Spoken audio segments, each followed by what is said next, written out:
നമ്മുടെ മൂന്നാമത്തെ ബൈയിങ് ബിഹേവിയറാണ് ഹാബിച്വൽ ബൈയിങ് ബിഹേവിയർ.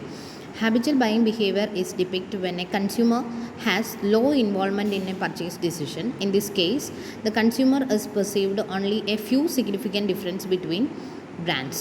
അതായത് ഹാബിച്വൽ ബൈയിങ് ബിഹേവിയർ എന്ന് പറയുന്നത് നമുക്ക് കുറേ കൂടി റിലേറ്റബിൾ ആണ്. കാരണം എന്താണെന്ന് വെച്ചിട്ടുണ്ടെങ്കിൽ നമ്മുടെ ഡെയിലി നീഡ്സ് അല്ലെങ്കിൽ ഡെയിലി റൊട്ടീനിന് വേണ്ടിയിട്ടുള്ള പ്രൊഡക്ട്സ് പർച്ചേസ് ചെയ്യുന്ന സമയത്ത് നമ്മൾ എന്ത് ചെയ്യുന്നില്ല, ഒരുപാട് ആ ഒരു പർച്ചേസ് ഡിസിഷനെ കുറിച്ച് വറീഡ് ആവുന്നില്ല. കാരണം നമുക്ക് ഒരുപാട് അതിനെപ്പറ്റി ആലോചിക്കേണ്ട കാര്യമില്ല, റിസർച്ച് ചെയ്യേണ്ട ആവശ്യമില്ല. നമുക്കിപ്പോൾ ഷോപ്പിൽ പോയിട്ട് നമ്മുടെ ഗ്രോസറി വാങ്ങുന്ന ഷോപ്പാണെങ്കിൽ അവിടെ എന്താണോ നമ്മുടെ വീട്ടിലിപ്പോൾ അവൈലബിൾ അല്ലാത്തതിൽ തീർന്ന സാധനങ്ങളാണ് നമ്മൾ പെട്ടെന്ന് ഷോപ്പിൽ പോയിട്ട് പർച്ചേസ് ചെയ്യുക അല്ലേ. അവിടെ നമ്മൾ പ്രത്യേകിച്ച് എന്ത് ചെയ്യുന്നില്ല, ഒരുപാട് കോംപ്ലിക്കേറ്റഡ് ആവുന്നില്ല. കാരണം നമ്മൾ സ്ഥിരമായിട്ട് വാങ്ങുന്ന ബ്രാൻഡ്സ് ഏതാണെന്ന് നമുക്കറിയാം. ഇപ്പോൾ കറി പൗഡേഴ്സൊക്കെ നമുക്ക് ഓരോ വീട്ടിലും ഓരോ കറി പൗഡർ ബ്രാൻഡ്സ് ഉണ്ടാവും. അപ്പോൾ കറി പൗഡറൊക്കെ നമ്മൾ വാങ്ങുന്ന ബ്രാൻഡ് അവിടെ ഉണ്ടെങ്കിൽ നമ്മളത് വാങ്ങിയിട്ട് വരിക എന്നുള്ളതാണ്. ഇനി ഇൻ കേസ് ആ ബ്രാൻഡ് അവിടെ ഇല്ലയെന്നുണ്ടെങ്കിൽ നമുക്കത് ആവശ്യമുണ്ടെന്നുണ്ടെങ്കിൽ നമ്മൾ എന്ത് ചെയ്യും, മറ്റൊരു ബ്രാൻഡിലേക്ക് സ്വിച്ച് ചെയ്യാൻ നമുക്ക് വലിയ മടിയൊന്നുമില്ല. അപ്പോൾ ഇതുപോലെ അതുപോലെ തന്നെയാണ് നമ്മളൊരു സോഫ്റ്റ് ഡ്രിങ്ക് പർച്ചേസ് ചെയ്യാൻ പോകുമ്പോൾ നമ്മുടെ ഇഷ്ടപ്പെട്ട ഫ്ലേവർ അവിടെ ഉണ്ടോ അല്ലെങ്കിൽ ബ്രാൻഡ് അവിടെ ഉണ്ടോ നമ്മളത് വാങ്ങുക, പോരുക എന്നുള്ളതേ ഉള്ളൂ. അപ്പോൾ ഇതേപോലെ തന്നെയാണ് നമ്മൾ ചോക്ലേറ്റ്സ് വാങ്ങുന്ന സമയത്ത്, കേക്ക് വാങ്ങുന്ന സമയത്ത്, ബേക്കറി ഐറ്റംസ് വാങ്ങുന്ന സമയത്ത് ഇതൊക്കെ നമ്മുടെ ഇഷ്ടമാണ് അല്ലെങ്കിൽ നമ്മുടെ എന്താണോ നമ്മുടെ ലൈക്ക് അതുമാണ് നമ്മൾ മാത്രം അവിടെ ഹൈലൈറ്റ് ചെയ്യുന്നത്. അപ്പോൾ ഇതിനെയാണ് നമ്മൾ എന്ത് വിളിക്കുക, ഹാബിച്വൽ ബൈയിങ് ബിഹേവിയർ എന്ന് വിളിക്കുക.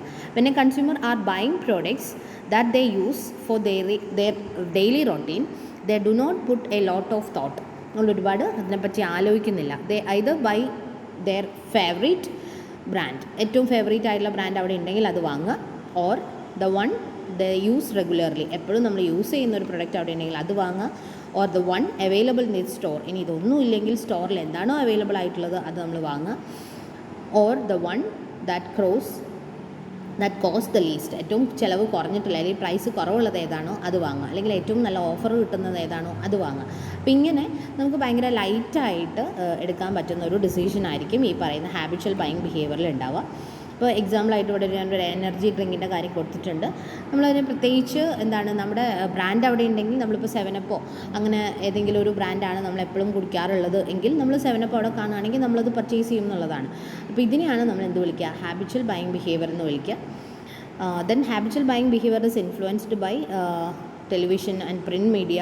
Moreover consumer are buying based on their brand familiarity. നമുക്ക് ഏറ്റവും കൂടുതലായിട്ട് ഹാബിച്വൽ ബൈയിങ് ബിഹേവിയറിൽ ഹൈലൈറ്റ് ചെയ്യേണ്ട ഒരു കാര്യം, ബ്രാൻഡ് പരിചയമുണ്ട് എന്നുണ്ടെങ്കിൽ നമുക്ക് ആ ബ്രാൻഡ് തന്നെ നോക്കി വാങ്ങാൻ പറ്റും എന്നുള്ളതാണ്. ഒരുപാട് കോംപ്ലിക്കേറ്റഡ് ആയിട്ടുള്ളൊരു അല്ലെങ്കിൽ കൺഫ്യൂഷൻ ആയിട്ടുള്ള ഒരു കാര്യമേ അല്ല ഈ പറയുന്ന ഹാബിച്വൽ ബൈയിങ് ബിഹേവിയർ എന്ന് പറയുന്നത്. ഓക്കെ,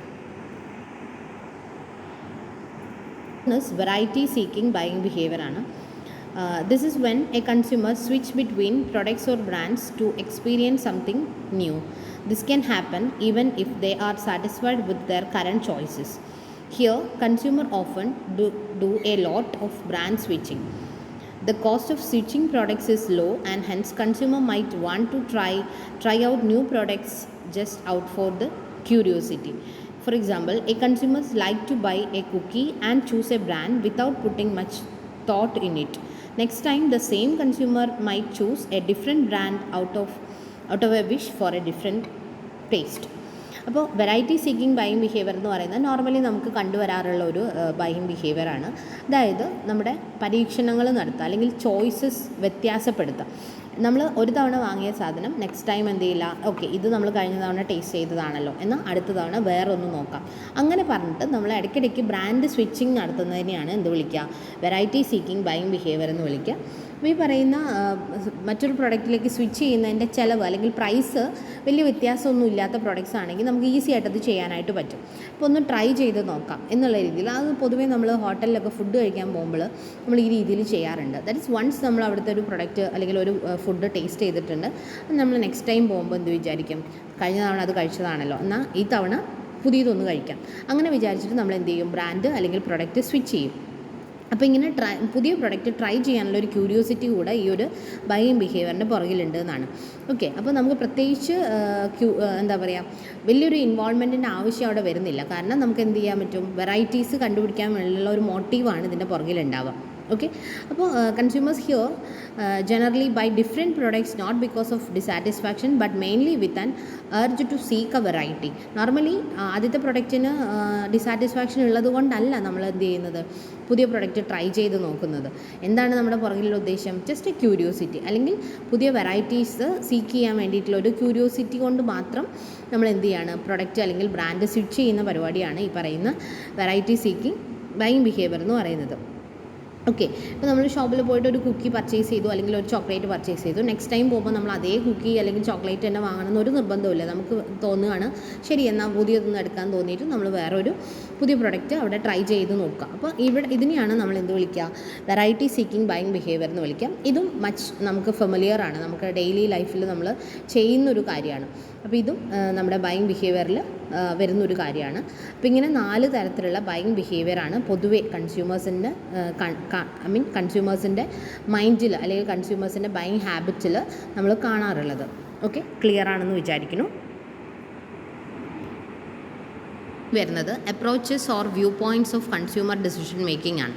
ഇനി കൺസ്യൂമർ ഡിസിഷൻ മേക്കിങ്ങിനെ കുറിച്ചിട്ടുള്ള ഡിഫറെൻറ്റ് അപ്രോച്ചസ്, അതായത് ഓരോരോ എന്താണ് ഈ ഒരു കൺസ്യൂമർ ഡിസിഷൻ മേക്കിങ്ങിനെ കുറിച്ച് പഠിച്ചിട്ടുള്ള അല്ലെങ്കിൽ റിസർച്ചേഴ്സ്, അതേപോലെ അതിനെക്കുറിച്ച് അറിയുന്ന ആൾക്കാരുടെ വ്യൂ പോയിൻറ്റ്സിനെ കുറിച്ചിട്ടാണ് നമ്മൾ എന്ത് ചെയ്യുന്നത് അടുത്ത് നോക്കാൻ പോണത്.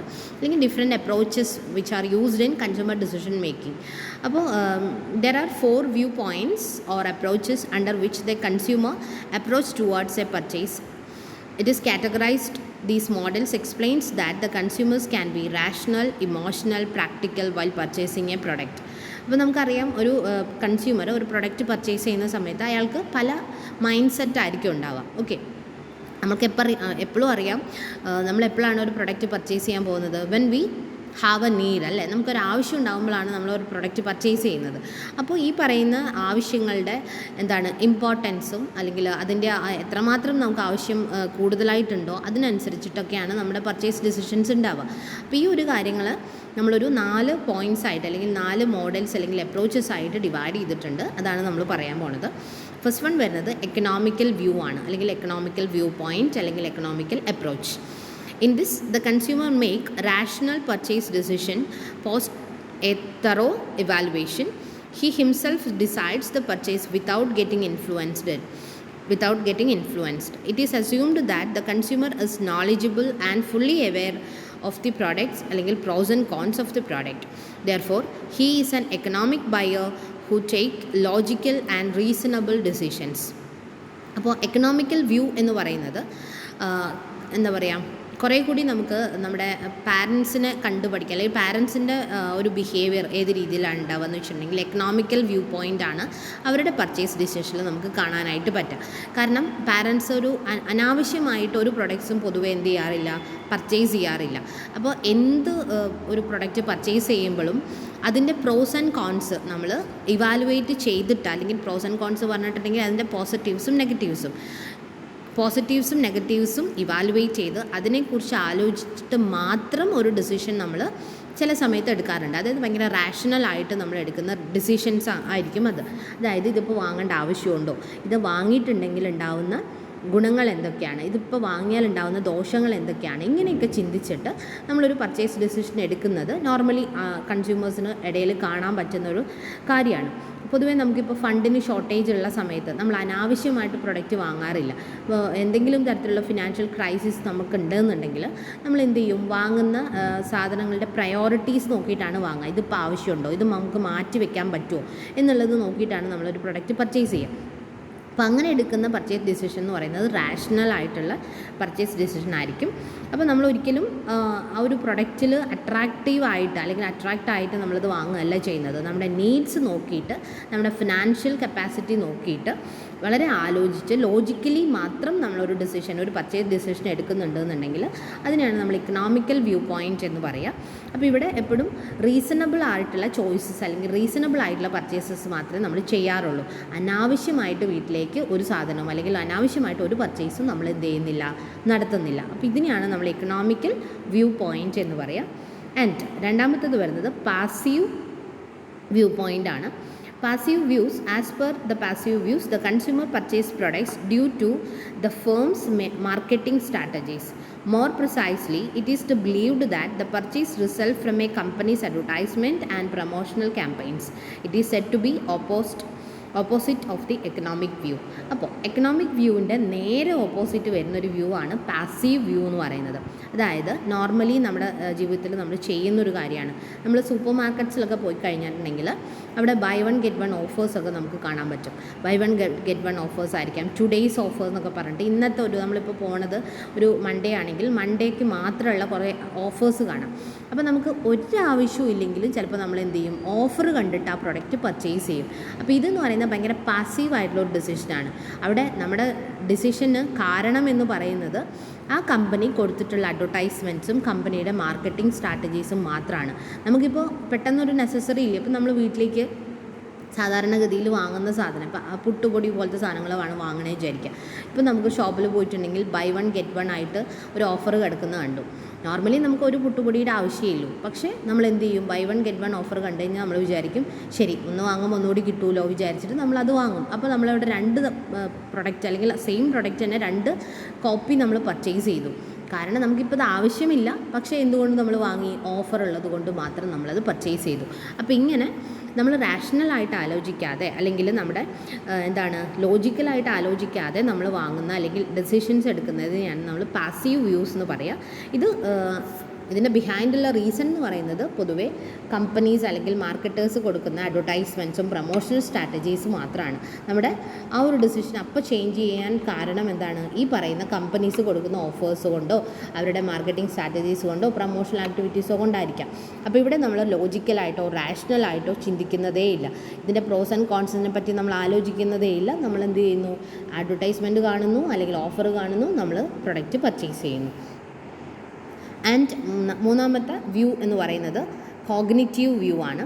This model suggest that the consumer buys product as per his understanding of the market demand. He is neither rational nor influenced by marketer strategies. It is the best among all four models because he himself computes the risk associated with the products. അപ്പോൾ cognitive view എന്ന് പറയുന്നത് കുറച്ചും കൂടി അല്ലെങ്കിൽ ഈ പറയുന്ന 4 വ്യൂസിൽ ഏറ്റവും best എന്ന് പറയാൻ പറ്റുന്ന ഒരു വ്യൂ ആണ് കോഗ്നിറ്റീവ് വ്യൂ എന്ന് പറയുന്നത്.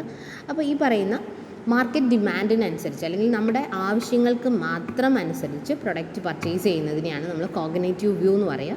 അപ്പോൾ ഇവിടെ റാഷണലും അല്ല, നമ്മൾ പാസീവും അല്ല, ഇൻ ബിറ്റ്വീൻ ആണ്.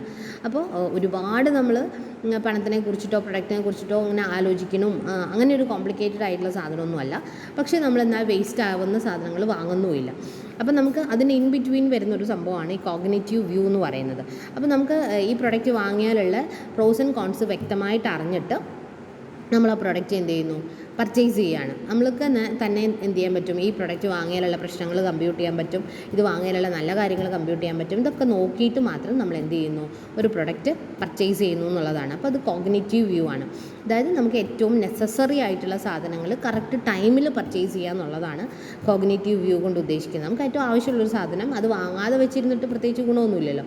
പക്ഷേ നമ്മുടെ കയ്യിൽ പൈസയുണ്ട്, നമ്മൾ എന്ത് ചെയ്യുന്നു, അത് കറക്റ്റായിട്ട് പർച്ചേസ് ചെയ്യുന്നു, എന്നാൽ അനാവശ്യമായിട്ട് വാങ്ങുന്നുമില്ല. അപ്പോൾ ഈ രീതിയിൽ വാങ്ങുന്നതിനെയാണ് പർച്ചേസ് ഡിസിഷൻ എടുക്കുന്നതിനെയാണ് നമ്മൾ കോഗ്നിറ്റീവ് വ്യൂസ് എന്ന് പറയുന്നത്. ആൻഡ് ലാസ്റ്റ് വൺ വരുന്നത് ഇമോഷണൽ വ്യൂ ആണ്. Here the consumer has an emotional view while buying the product. He does not consider the usage of the product but only focuses on the emotional front. Therefore, a consumer become impulsive and take relatively less time in decision making. We consider the products that bring positive emotions. In contrast, ignore the one that brings negative emotions. അപ്പോൾ ഈ പറയുന്ന emotional view എന്ന് പറയുന്നത് ഇവിടെ buying decision എടുക്കാൻ വേണ്ടിയിട്ട് നമ്മളെ പ്രേരിപ്പിക്കുന്ന കാര്യം എന്ന് പറയുന്നത് നമ്മുടെ ഇമോഷൻസാണ്. ആ പ്രൊഡക്റ്റിന് യൂസേജ് ഉണ്ടോ ഇല്ലയോ എന്നുള്ളതൊന്നും നമ്മൾ നോക്കുന്നില്ല. പക്ഷേ നമുക്ക് എന്ത് ചെയ്യുന്നു, നമ്മുടെ ഇമോഷണൽ ഫ്രണ്ട് അല്ലെങ്കിൽ നമ്മുടെ ഇമോഷണൽ ഒരു പോയിൻ്റ് ഓഫ് വ്യൂ മാത്രം വെച്ചിട്ട് നമ്മളൊരു പ്രൊഡക്റ്റ് പർച്ചേസ് ചെയ്യുന്നതിനെയാണ് നമ്മൾ ഇമോഷണൽ വ്യൂ എന്ന് പറയാം. ഓക്കെ, ഈ പ്രൊഡക്റ്റ് വീട്ടിൽ കൊണ്ടുവച്ചിട്ടുണ്ടെങ്കിൽ നമുക്ക് എന്തെങ്കിലും ഉപകാരമുണ്ടോ അങ്ങനെയുള്ള കാര്യങ്ങളൊന്നും നമ്മൾ ആലോചിക്കുന്നില്ല. നമുക്ക് അന്നേരം അത് വാങ്ങാൻ തോന്നുന്നു, നമ്മൾ വാങ്ങുന്നു. അപ്പോൾ ഇതിന് നമ്മൾ ഇമോഷണൽ വ്യൂസ് എന്നാണ് പറയുക. അപ്പോൾ ചിലപ്പോൾ ഇങ്ങനത്തെ സമയത്താണ് നമ്മൾ ഒരുപാട് സാധനങ്ങൾ വാങ്ങുക. ദാറ്റ് ഇസ് ഇമ്പൾസീവ് ബൈയിങ് എന്ന് പറയുന്നത്. ഇമ്പൾസീവ് ബൈയിങ് എന്ന് പറയുന്നത് നമുക്ക് ആവശ്യമുള്ളതും അല്ലാത്തതുമായിട്ടുള്ള സാധനങ്ങൾ ബൾക്കായിട്ട് പർച്ചേസ് ചെയ്ത് കൊണ്ടുപോകുന്നതിനെയാണ് നമ്മൾ ഇമ്പൾസീവ് ബൈയിങ് എന്ന് പറയാം. നോർമലി സൂപ്പർ മാർക്കറ്റ്സിലൊക്കെ നമ്മൾ ചെയ്യുന്നൊരു കാര്യം ഈ പറയുന്ന ഇമ്പൾസീവ് ബൈയിങ് ആണ്. Whether the product is useful or not അത് നമ്മൾ ചിന്തിക്കില്ല. നമ്മൾ എന്ത് ചെയ്യുന്നു, നമുക്ക് തോന്നുകയാണ് ഇത് നല്ലതാണ് അല്ലെങ്കിൽ ഇത് നമുക്ക് എടുക്കാം എന്ന് തോന്നുകയാണ്, നമ്മളത് വാങ്ങുന്നു. അപ്പോൾ ഇവിടെ പ്രത്യേകിച്ച് നമ്മൾ ആലോചിക്കുന്നില്ല, അതിൻ്റെ പോസിറ്റീവ്സും നെഗറ്റീവ്സും നമ്മൾ ചിന്തിക്കുന്നില്ല, ഇത് വീട്ടിലേക്ക് ആവശ്യമുണ്ടോ എന്ന് പോലും നമ്മൾ ചിലപ്പോൾ ആലോചിക്കുന്നില്ല. ബട്ട് ഒരു ഇമോഷൻ്റെ പേരിൽ നമ്മൾ എന്ത് ചെയ്യുന്നു, അത് വാങ്ങുന്നു. അപ്പോൾ ഇതിനെയാണ് നമ്മൾ ഇമോഷണൽ വ്യൂ എന്ന് പറയുക. ഈ 4 വ്യൂസാണ് നോർമലി അപ്രോച്ചസ് അല്ലെങ്കിൽ view points of consumer decision making എന്ന് പറയുന്നത്. Challenges in predicting consumer behaviour ആണ്. ഇത് കറക്റ്റായിട്ട് നമ്മുടെ കമ്പനീസിൻ്റെ പോയിൻ്റ് ഓഫ് വ്യൂവിലാണ് പറയുന്നത്. അപ്പോൾ കൺസ്യൂമർ ബിഹേവിയർ പ്രഡിക്റ്റ് ചെയ്യുമ്പോൾ ഉള്ള ചാലഞ്ചസ് എന്തൊക്കെയാണ്, എന്തൊക്കെ പ്രോബ്ലംസ് ആണ് while we are going to predict a consumer behaviour. അപ്പോൾ ദ മെയിൻ പ്രശ്നം എന്ന് പറയുന്നത് നമ്മൾ താഴെ ലിസ്റ്റ് ചെയ്തിട്ടുണ്ട്. ഒന്നെന്ന് പറയുന്നത് ഡൈനാമിക് നേച്ചർ ഓഫ് പ്രിഫറൻസസ് ആണ്. എപ്പോഴും നമുക്കറിയാം കൺസ്യൂമേഴ്സിൻ്റെ മൈൻഡ് എപ്പോഴും നമുക്ക് പ്രഡിക്റ്റ് ചെയ്യാനായിട്ട് പറ്റില്ല. ഇടയ്ക്കിടയ്ക്ക് മാറ്റങ്ങൾ വന്നുകൊണ്ടിരിക്കും. It's always dynamic. ഇപ്പോൾ ഈ പറയുന്ന consumers preferences evolve due to changes in personal circumstances, market trends or external influences. അപ്പോൾ ഈ പറയുന്ന ഒരുപാട് കാരണങ്ങൾ നമുക്കറിയാം കൺസ്യൂമർ ബിഹേവിയറിനെ ഇൻഫ്ലുവൻസ് ചെയ്യുന്ന factors. There are number of factors are there.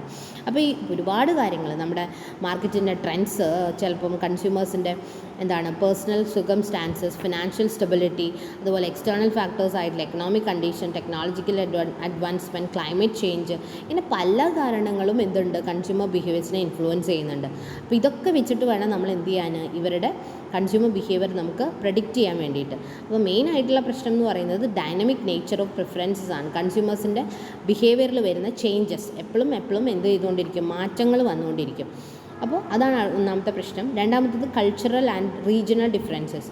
അടുത്തൊരു പ്രശ്നം എന്ന് പറയുന്നത് പ്രത്യേകിച്ച് ഇന്ത്യ പോലുള്ളൊരു രാജ്യത്ത് കൺസ്യൂമേഴ്സിൻ്റെ ബിഹേവിയർ ഓരോ റീജിയണിലും വ്യത്യാസപ്പെട്ടുകൊണ്ടിരിക്കും, ഓരോ സ്റ്റേറ്റ്സിലും വ്യത്യാസപ്പെട്ടുകൊണ്ടിരിക്കും, ഓരോ ഡിസ്ട്രിക്റ്റിലും വ്യത്യാസപ്പെട്ടുകൊണ്ടിരിക്കും. അപ്പോൾ ഇങ്ങനെ അവരുടെ ഓരോ സ്ഥലത്തെയും കൾച്ചർ ഇസ് ഡിഫറെൻറ്റ്. അപ്പോൾ ഇങ്ങനെ പല കാരണങ്ങൾ കൺസ്യൂമർ ബിഹേവിയറിനെ എന്ത് ചെയ്യുന്നുണ്ട്, ഇൻഫ്ലുവൻസ് ചെയ്യുന്നത് കൊണ്ട് തന്നെ നമുക്കത് പ്രെഡിക്റ്റ് ചെയ്യാനായിട്ടും ബുദ്ധിമുട്ടാണ്. അപ്പോൾ കൾച്ചറൽസ്, വാല്യൂസ്, ബിലീവ്സ്, അതുപോലെ നോംസ്, ഇങ്ങനെ പല കാര്യങ്ങളും നമ്മുടെ കൺസ്യൂമേഴ്സിൻ്റെ ബൈയിങ് ബിഹേവിയറിനെ ഇൻഫ്ലുവൻസ് ചെയ്യുന്നുണ്ട്. അപ്പോൾ നമുക്കൊരു കോമൺ മോഡൽ ക്രിയേറ്റ് ചെയ്ത് വെച്ചിട്ട് കാര്യമില്ല. കാരണം ഓരോ സ്ഥലത്തേക്ക് വരുമ്പോഴും കൺസ്യൂമേഴ്സിൻ്റെ ചോയ്സസ് ഇസ് ഡിഫറെൻറ്റ്, കൺസ്യൂമേഴ്സിൻ്റെ ബിഹേവിയർ ഇസ് ഡിഫറെൻറ്റ്, അങ്ങനെ പല വ്യത്യാസങ്ങൾ വരും. അപ്പോൾ ഒരു കോമൺ ആയിട്ടുള്ള ഒരു സ്ട്രാറ്റജി ഒരു കമ്പനീസിനും ഒരു മാർക്കറ്റിലോട്ട് ഇറക്കാനായിട്ട് പറ്റില്ല. ഇന്ന രീതിയിൽ കൺസ്യൂമേഴ്സിൻ്റെ ബിഹേവിയർ നമുക്ക് പ്രെഡിക്റ്റ് ചെയ്യാൻ പറ്റും എന്ന് പറഞ്ഞിട്ടൊരു മോഡൽ സെറ്റ് ചെയ്യാനായിട്ട് പറ്റില്ല. കാരണം എന്താണ്, there are cultural diversity in our country, അതുപോലെ റീജിയണൽ ഡിഫറൻസ് ഈസ് ദർ, അങ്ങനെ പല വ്യത്യാസങ്ങളുണ്ട്. പിന്നെ വരുന്നത് എമോഷണൽ ആൻഡ് സൈക്കോളജിക്കൽ ഫാക്ടേഴ്സാണ്. ഇനി അതുകൂടാതെ കൺസ്യൂമർ ഡിസിഷൻ മേക്കിങ്ങിനെ എഫക്റ്റ് ചെയ്യുന്ന ഫാക്ടേഴ്സ് എന്ന് പറയുന്നത് ഇമോഷൻസ് ആണ്. ചിലവർ ഇമ്പൾസായിട്ട് ബൈ ചെയ്യുന്നുണ്ടാവും, ചിലവർ ആങ്കറിങ് എഫക്റ്റ്, ചിലവർക്ക് ഒരു പർട്ടിക്കുലർ പ്രൊഡക്റ്റിൽ നമ്മൾ സ്വിച്ച് ചെയ്യാൻ ബുദ്ധിമുട്ടുള്ള ആൾക്കാരുണ്ട്, അതിന് നമ്മൾ ആങ്കറിങ് എഫക്റ്റ് എന്നാണ് പറയുക. പിന്നെ ചിലപ്പോൾ ഇമ്പൾസീവ് ബൈയിങ് ആണ്, ചിലവർ ബൾക്കായിട്ട് സാധനങ്ങൾ വാങ്ങി കൂട്ടുന്ന ആൾക്കാരുണ്ടാവും, വേണ്ടതും വേണ്ടാത്തതുമായിട്ടുള്ള സാധനങ്ങൾ വാങ്ങുന്ന ആൾക്കാരുണ്ടാവും. അപ്പോൾ ഇങ്ങനെ പലതരത്തിലുള്ള ബിഹേവിയേഴ്സ്, ഇമോഷണൽ ചേഞ്ചസ്, അതുപോലെ സൈക്കോളജിക്കൽ ഫാക്ടേഴ്സ്, ഇതൊക്കെ കൊണ്ട് നമുക്ക് ഈ കൺസ്യൂമറിൻ്റെ ബിഹേവിയർ പ്രെഡിക്റ്റ് ചെയ്യാൻ കുറച്ച് ബുദ്ധിമുട്ടാണ്. പിന്നെ വരുന്നത് ഇൻഫ്ലുവൻസ് ഓഫ് എക്സ്റ്റേണൽ വേരിയബിൾസ്. പിന്നെ നമ്മുടെ രാജ്യത്തെ economic conditions, political changes, global ഇവൻറ്റ്സിൽ അല്ലെങ്കിൽ പാൻഡമിക്സ് പോലുള്ള സിറ്റുവേഷൻസ്, ഇതൊക്കെ അൺഎക്സ്പെക്റ്റഡ് ആയിട്ട് വരുന്നതാണ്. അപ്പോൾ ഇതൊക്കെ ഉള്ളതുകൊണ്ട് നമുക്ക് പ്രഡിക്ഷൻ വളരെ കോംപ്ലിക്കേറ്റഡ് ആയിട്ട് വരും. പിന്നെ വരുന്നത് മൾട്ടി ചാനൽ ബിഹേവിയർ ആണ്. Consumer offer interact with brands across multiple channels. അപ്പോൾ ഇപ്പോഴത്തെ ഒരു മെയിൻ പ്രശ്നം എന്ന് പറയുന്നത് നമുക്ക് ചോയ്സസ് കൂടി എന്നുള്ളതാണ്. സാധനങ്ങൾ വാങ്ങാനുള്ള ചോയ്സസ് നമുക്കിപ്പോൾ ഒരുപാടുണ്ട്. നമുക്ക് വേണമെങ്കിൽ ഓഫ്ലൈനായിട്ടും ഓൺലൈനായിട്ടും അതുപോലെ ആപ്ലിക്കേഷൻസ് യൂസ് ചെയ്തിട്ടും എങ്ങനെ വേണമെങ്കിലും നമുക്ക് പ്രൊഡക്ട്സ് പർച്ചേസ് ചെയ്യാനായിട്ട് പറ്റും. അപ്പോൾ ഇതും നമ്മുടെ ഈ കമ്പനീസിനെ ബുദ്ധിമുട്ടിക്കുന്ന ഒരു ഫാക്ടറാണ്. അപ്പോൾ നമുക്കറിയാം ഈ കോവിഡിന് ശേഷമൊക്കെ നമ്മുടെ പർച്ചേസ് ബിഹേവിയർ അല്ലെങ്കിൽ പർച്ചേസ് ഡിസിഷൻസ് ഒരുപാട് മാറിയിട്ടുണ്ട്. കാരണം നമ്മളിപ്പോൾ ഷോപ്പിൽ പോയിട്ട് പർച്ചേസ് ചെയ്യാനുള്ള മടി നമുക്ക് ഭയങ്കരമായിട്ട് കൂടി. നമുക്കിപ്പോൾ എന്തും നമ്മുടെ ഫിംഗർ ടിപ്പിൽ അവൈലബിൾ ആണ്. അപ്പോൾ നമ്മൾ എന്ത് ചെയ്യും, ഫോൺ യൂസ് ചെയ്തിട്ട് പർച്ചേസ് ചെയ്യും, അല്ലെങ്കിൽ ഓൺലൈനായിട്ട് ഫുഡ് ഡെലിവറി പോലുള്ള കാര്യങ്ങൾ നമ്മളിപ്പോൾ ധാരാളമായിട്ട് ചെയ്യാൻ തുടങ്ങി. അപ്പോൾ ഇതെന്ന് പറയുന്നത് മൾട്ടി ചാനൽ ബിഹേവിയറാണ്. അത് കാരണം പർച്ചേസ് ചെയ്യാനുള്ള ചാനൽസ് ഒരുപാടായി, അല്ലെങ്കിൽ ഒരുപാട് വെറൈറ്റീസ് ഓഫ് ചാനൽസ് നമുക്ക് അവൈലബിൾ ആണ്. അപ്പോൾ ഇത് കൺസ്യൂമർ ബിഹേവിയറിനെ പ്രെഡിക്റ്റ് ചെയ്യാൻ നമ്മളെ ബുദ്ധിമുട്ടിക്കുന്ന ഒരു ഫാക്ടറാണ്. അപ്പോൾ making it hard to track and predict overall behaviour. നമുക്ക് ഒരിക്കലും പ്രഡിക്റ്റ് ചെയ്യാനായിട്ട് പറ്റില്ല ഒരു കൺസ്യൂമർ എപ്പോൾ ഓൺലൈനായിട്ട് സാധനം വാങ്ങും, എപ്പോൾ ഓഫ്ലൈനായിട്ട് വാങ്ങും എന്നുള്ളത് നമുക്ക് ഒരിക്കലും എന്ത് ചെയ്യാൻ പറ്റില്ല, മുൻകൂട്ടി കാണാനായിട്ട് പറ്റില്ല. പിന്നെ വരുന്നത് ഓവർ റിയലൈൻസ് ഓൺ ഹിസ്റ്റോറിക്കൽ ഡാറ്റ. പിന്നെയുള്ളൊരു പ്രശ്നം എന്ന് പറയുന്നത് models built in historical data may fails to account for new trends and disputes, such as the rise in sustainability focused on purchasing or preferences for local brands. പിന്നെയുള്ളൊരു പ്രശ്നം, നമുക്കുള്ള main ഒരു പൊതുവേ നമ്മൾ product purchase ചെയ്യാൻ പോകുന്നതിന് മുമ്പേ once നമ്മളൊരു പ്രൊഡക്റ്റിൽ satisfied ആണ് അല്ലെങ്കിൽ 100% ഓക്കെ ആണ് എന്നുണ്ടെങ്കിൽ നമ്മൾ ആ പ്രൊഡക്റ്റ് തന്നെയായിരിക്കും എന്ത് ചെയ്യുക, പിന്നെയും യൂസ് ചെയ്യുക. പിന്നെയുള്ളൊരു പ്രശ്നം എന്ന് പറയുന്നത് നമ്മൾ പണ്ട് മുതലേ ഉപയോഗിച്ചുകൊണ്ടിരിക്കുന്ന സാധനങ്ങളെ നമ്മൾ മാറ്റി വെക്കാറില്ല. അപ്പോൾ ചിലവരുണ്ട് ചെറുപ്പം മുതലേ കോൾഗേറ്റ് പേസ്റ്റ് ഉപയോഗിച്ചിട്ടാണ് പല്ല് തേച്ചുകൊണ്ടിരുന്നതെങ്കിൽ അവരൊരു പ്രായം കഴിഞ്ഞ് കഴിഞ്ഞാലും എത്രയോ കാലം കഴിഞ്ഞാലും അതേ ബ്രാൻഡിൽ തന്നെ ഉറച്ചു നിൽക്കുന്ന ആൾക്കാരുണ്ട്. അതേപോലത്തെ കുറേ ഇമോഷണൽസും അതുപോലെ നമ്മുടെ ഹിസ്റ്റോറിക്കൽ ആയിട്ടുള്ള വ്യൂ പോയിൻറ്റ്സും നമ്മുടെ ബിഹേവിയറിനെ നമ്മൾ എന്ത് ചെയ്യുന്നുണ്ട്, കണക്റ്റ് ചെയ്യുന്നുണ്ട്. അപ്പോൾ നമ്മുടെ പ്രിഫറൻസസ് നമുക്ക് എപ്പോഴും ആ ഒരു സംഭവം ചിലവർക്കുണ്ട് ഈ ബ്രാൻഡഡ് ആയിട്ടുള്ള സാധനങ്ങൾ ഇഷ്ടമില്ലാത്ത ആൾക്കാരുണ്ട്. ചിലതൊന്നും ബ്രാൻഡഡ് യൂസ് ചെയ്താൽ ശരിയാവില്ല പറയുന്നത്. ചില ആൾക്കാർ നേരെ തിരിച്ചിട്ടായിരിക്കും, അവർക്ക് ബ്രാൻഡഡ് യൂസ് ചെയ്താൽ മാത്രമേ സാറ്റിസ്ഫാക്ഷൻ കിട്ടുകയുള്ളായിരിക്കും. അപ്പോൾ ഇങ്ങനെ കുറേ വ്യത്യാസങ്ങൾ അവിടെ ഉണ്ടാവും. പിന്നെ വരുന്നത് സീസണാലിറ്റി ആൻഡ് കോണ്ടെക്സ്റ്റ് ഡിപ്പെൻഡൻസ്. പിന്നെ അതേപോലെ കൺസ്യൂമേഴ്സിൻ്റെ ബിഹേവിയറിൽ വിത്ത് സീസൺസിനനുസരിച്ചിട്ട് വ്യത്യാസം വരാം. ഫെസ്റ്റിവൽ സമയത്ത് നമ്മൾ വാങ്ങുന്ന സാധനങ്ങൾ, അതുപോലെ സ്കൂൾ തുറക്കാനാകുമ്പോൾ നമുക്കറിയാം ഭയങ്കര ഒരു അർജാണല്ലേ, നമുക്ക് ഒരുപാട് ഭയങ്കര തിരക്കായിരിക്കും ടൗണിലൊക്കെ പോയിട്ടുണ്ടെങ്കിൽ. കാരണം എല്ലാ ഷോപ്പിലും ബാക്ക് ടു സ്കൂൾ പർച്ചേസസ് നടന്നുകൊണ്ടിരിക്കുകയായിരിക്കും. അപ്പോൾ അതൊരു ഹാബിറ്റാണ് ആൾക്കാർക്ക്. പിന്നെ ഫെസ്റ്റിവൽ വരുന്ന സമയത്ത് ഇപ്പോൾ പെരുന്നാൾ, അതുപോലത്തെ വിഷു, ഓണം പോലത്തെ ആഘോഷങ്ങൾ വരുമ്പോൾ പർച്ചേസ് ചെയ്യുക. അതിപ്പോൾ ഡ്രസ്സ് മാത്രമല്ല നമ്മൾ പർച്ചേസ് ചെയ്യുക, പല വീട്ടിലേക്ക് വേണ്ട സാധനങ്ങൾ ഒരുപാട് നമ്മൾ പർച്ചേസ് ചെയ്യും. അപ്പോൾ ആ സമയം നോക്കിയിട്ടാണ് കമ്പനീസ് എന്തും തരിക, ഒരുപാട് ഓഫേഴ്സ് കൊടുക്കാറുള്ളത്. കാരണം എന്താ, അവർക്കറിയാം ആൾക്കാർ എന്ത് ചെയ്യും, ഒരുപാട് പർച്ചേസിന് വരുന്നൊരു ടൈമാണ് ഫെസ്റ്റിവൽ ടൈം. അപ്പോൾ ഈ സമയത്ത് ഓഫർ ഇട്ടാൽ കൂടുതൽ പർച്ചേസ് ഉണ്ടാവും എന്നുള്ളത് അവർക്കറിയാം. അപ്പോൾ സോ അവരെന്ത് ചെയ്യും, അതൊരു മാർക്കറ്റിംഗ് സ്ട്രാറ്റജി ആയിട്ട് എടുക്കും. അപ്പോൾ അതാണ് അടുത്തൊരു കാര്യം. പിന്നെ വരുന്ന ടെക്നോളജിക്കൽ ആൻഡ് അനലറ്റിക്കൽ ചാലഞ്ചസ് ആണ്. പിന്നെ വരുന്നത് AI പോലത്തെ അല്ലെങ്കിൽ മെഷീൻ ലേണിങ്സ് ഒക്കെ വെച്ചിട്ട് നമുക്ക് എന്ത് ചെയ്യാൻ പറ്റും, ഈ പറയുന്ന പ്രൊഡക്ട്സിനെ നമുക്ക് ഈസി ആയിട്ട് കമ്പയർ ചെയ്യാനായിട്ട് പറ്റും. നമ്മളിപ്പോൾ ഈ കമ്പാരിസൺ എന്ന് പറയുന്ന പരിപാടിയൊക്കെ നമുക്കിപ്പോൾ ഈ റീസെൻ്റായിട്ട് തുടങ്ങിയൊരു പരിപാടിയാണ്. അപ്പോൾ ഈ കമ്പാരിസൺ ചെയ്തിട്ട് ഒരു ബ്രാൻഡ് പ്രിഫർ ചെയ്യുക അല്ലെങ്കിൽ കമ്പാരിസൺ ചെയ്തിട്ട് ഒരു പ്രൊഡക്റ്റ് വാങ്ങുക എന്നുള്ളത് ഇപ്പോഴത്തെ ഒരു ശീലമാണ്. കാരണം നമ്മൾ എന്ത് ചെയ്യും, ഓൺലൈനായിട്ട് പ്രൊഡക്റ്റ് നോക്കും, ഷോപ്പിൽ പോയിട്ട് അതിൻ്റെ ഫീച്ചേഴ്സ് എടുക്കും, നേരെ നമ്മൾ ഗൂഗിളിൽ പോയി സെർച്ച് ചെയ്യും അല്ലെങ്കിൽ പർട്ടിക്കുലർ ആപ്പിൽ പോയിട്ട് സെർച്ച് ചെയ്യും, എന്നിട്ട് ആ പ്രൊഡക്റ്റ് വാങ്ങുള്ളൂ. നമുക്കറിയാം, നമ്മൾ മൊബൈൽ ഫോൺസൊക്കെ വാങ്ങുന്ന ആൾക്കാർക്ക് കൃത്യമായിട്ട് അറിയാൻ പറ്റും നമ്മൾ എന്ത് ചെയ്യും, അതിൻ്റെ സ്പെസിഫിക്കേഷൻസിനെ കുറിച്ചിട്ട് ആദ്യം മുഴുവനും റിസർച്ച് ചെയ്ത് പഠിച്ചിട്ടാണ് നമ്മൾ ഷോപ്പിൽ പോകുന്നത് അത് വാങ്ങാൻ വേണ്ടിയിട്ട്. അല്ലെങ്കിൽ ഓൺലൈനായിട്ട് വാങ്ങുമ്പോൾ നമ്മൾ ഒരു ആപ്പിൽ കയറിയിട്ട് അതിൻ്റെ കോസ്റ്റും ഫീച്ചേഴ്സും ഒക്കെ കമ്പയർ ചെയ്യും വേറൊരു ആപ്പുമായിട്ട്. അപ്പോൾ എന്തിനാണ്, നമുക്കിപ്പോൾ ഒരുപാട് ടെക്നോളജീസ് അവൈലബിൾ ആണ്, നമ്മുടെ പ്രൊഡക്റ്റിനെ കുറിച്ചിട്ടുള്ള എന്ത് ഇൻഫർമേഷനും നമുക്ക് എവിടെ നിന്നും കിട്ടും. അപ്പോൾ അതും അടുത്തൊരു പ്രശ്നമാണ്, നമുക്ക് ഈ കൺസ്യൂമർ ബിഹേവിയറിനെ പ്രെഡിക്റ്റ് ചെയ്യാനായിട്ടുള്ള ഒരു അടുത്തൊരു കോംപ്ലിക്കേഷനാണ്. പിന്നെ വരുന്നത് കോമ്പറ്റേറ്റീവ് ആൻഡ് സോഷ്യൽ ഇൻഫ്ലുവൻസസ് ആണ്. പൊതുവായിട്ട് സൊസൈറ്റിയുടെ ഇൻഫ്ലുവൻസസ്, അതുപോലെ തന്നെ കോമ്പറ്റീറ്റേഴ്സിൻ്റെ ആക്ഷൻസ്. നമ്മുടെ കമ്പനി ഒരു ഓഫർ കൊടുക്കുമ്പോൾ ദ സെയിം പ്രൊഡക്റ്റ് വിൽക്കുന്ന മറ്റൊരു കമ്പനിയും അതേ സമയത്ത് മറ്റൊരു ഓഫർ കൊടുക്കും. അപ്പോൾ ഇതൊക്കെ എന്താണ്, കൺസ്യൂമേഴ്സിൻ്റെ ബിഹേവിയറിൽ ചേഞ്ചസ് കൊണ്ടുവരും. അപ്പോൾ ഇതുകൊണ്ട് തന്നെ ബിസിനസ് പേഴ്സൺസിന് അല്ലെങ്കിൽ മാർക്കറ്റേഴ്സിന് കൺസ്യൂമർ ബിഹേവിയർ പ്രെഡിക്റ്റ് ചെയ്യുക എന്ന് പറയുന്നത് ഒരു കോംപ്ലിക്കേറ്റഡ് ആയിട്ടുള്ളൊരു ടാസ്ക്കാണ്. ഓക്കെ, അപ്പോൾ ഇത്രയാണ് ഈ ഒരു ക്ലാസ്സിൽ നമ്മൾ ഡിസ്കസ് ചെയ്യുന്നത്. ഇതിൻ്റെ ബാക്കി പോർഷൻസ് നമ്മൾ അടുത്തൊരു ക്ലാസ്സിൽ ഡിസ്കസ് ചെയ്യുന്നതായിരിക്കും. Thank you.